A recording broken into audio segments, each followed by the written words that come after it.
मध्य प्रदेश लोक सेवा आयोग यानी एमपीपीएससी की शायद ही कोई ऐसी भर्ती हो जो बिना विवाद के पूरी हुई हो। लगातार गड़बड़ी के मामले सामने आ रहे हैं। भर्ती परीक्षाओं में दिव्यांग सर्टिफिकेट के फर्जीवाड़े की शिकायतें भी लगातार सामने आ रही हैं। अब ताजा मामला एमपीपीएससी द्वारा हाल ही में जारी की गई फूड सेफ्टी ऑफिसर यानी एफएसओ परीक्षा की सिलेक्टेड मेरिट लिस्ट को लेकर सामने आया है। इस बार ये मामला राज्य में 17 साल बाद हुई फूड सेफ्टी ऑफिसर की भर्ती को लेकर है।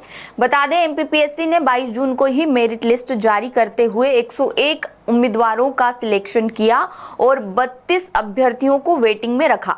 इसमें 12 दिव्यांग भी सिलेक्टेड हुए। इसमें 4 अस्थिबाधित यानी ऑर्थोपेडिकली हैंडीकैप्ड और 8 श्रवण बाधित यानी हियरिंग इम्पेयर्ड पर्सन्स कैटेगरी के हैं। बता दें, मेरिट लिस्ट में चयनित कुल 12 दिव्यांग में से 3 को लेकर शिकायत हुई है।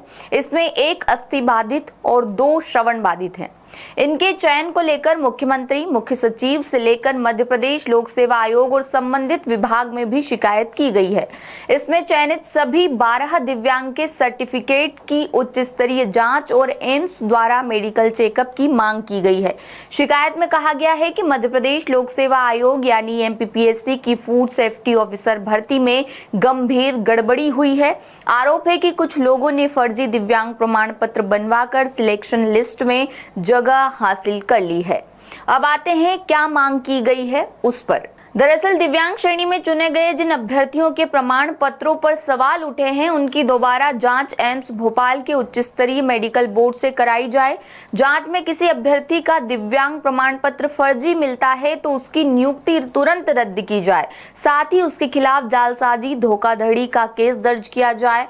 फर्जी प्रमाण पत्र के आधार पर चयनित अभ्यर्थियों की जगह मेरिट और वेटिंग लिस्ट में शामिल योग्य उम्मीदवारों को चयन का मौका दिया जाए। शिकायतकर्ताओं का कहना है कि 3 अभ्यर्थियों के दिव्यांग सर्टिफिकेट्स पर सवाल है। इनमें छतरपुर के एक अभ्यर्थी ने परीक्षा से कुछ दिन पहले ही अस्थि बाधित होने का प्रमाण पत्र बनवाया था। बताया गया है कि पेड़ से गिरने के कारण उसके टखने में चोट लगी थी, जिसके आधार पर यह प्रमाण पत्र बनवाया गया। वहीं ग्वालियर के एक अभ्यर्थी का चयन श्रवण बाधित श्रेणी में हुआ है। शिकायतकर्ताओं का आरोप है कि उन्होंने उसी अभ्यर्थी के साथ इंटरव्यू दिया था और उस समय उसे बातचीत साफ सुनाई दे रही थी। इसके बावजूद उसका सिलेक्शन श्रवण बाधित प्रमाण पत्र के आधार पर हुआ। इसी तरह एक दूसरे अभ्यर्थी के श्रवण बाधित प्रमाण पत्र पर भी फर्जी होने का आरोप लगाया गया है। वहीं इसमें से एक अभ्यर्थी जो ग्वालियर के हैं, उनसे द सूत्र ने सीधी बात की है।